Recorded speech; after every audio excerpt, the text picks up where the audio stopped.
মাননীয় প্রধান উপদেষ্টা যেমন লঞ্চিংয়ের সময় ওনার বক্তৃতায় বলেছেন জুলাই পুনরুত্থানের কথা, এবং পুনরুত্থান বলতে আসলে উনি কি বুঝিয়েছেন?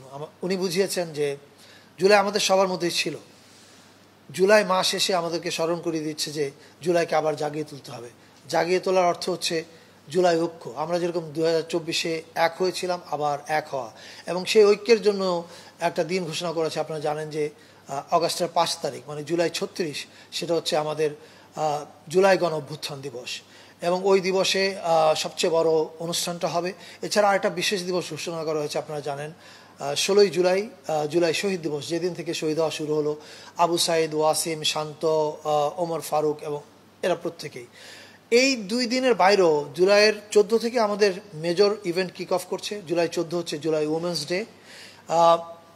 এটা শুরু হচ্ছে ঢাকা ইউনিভার্সিটিতে, কিন্তু আমরা public university, private university, school, college, মাদ্রাসা সব জায়গাতে আমরা অনুষ্ঠানের আয়োজন করছি আমাদের উদ্যোগে।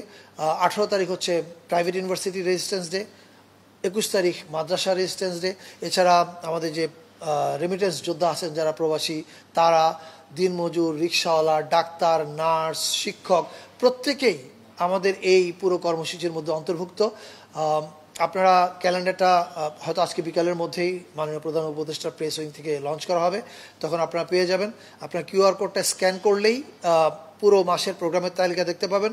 আমরা সবাইকে আহ্বান জানাই, আপনারা যেমন প্রধান উপদেষ্টা মহোদয় আহ্বান জানিয়েছেন এই অনুষ্ঠানগুলোতে যোগ দেওয়ার জন্য, কিন্তু পাশাপাশি আর যত অনুষ্ঠান হচ্ছে সরকারের উদ্যোগের বাইরেও সকল রাজনৈতিক দল, স্টেক হোল্ডার্স, স্কুল, কলেজ সবার আয়োজনে সবাই সকলের অনুষ্ঠানে অংশগ্রহণ করুন।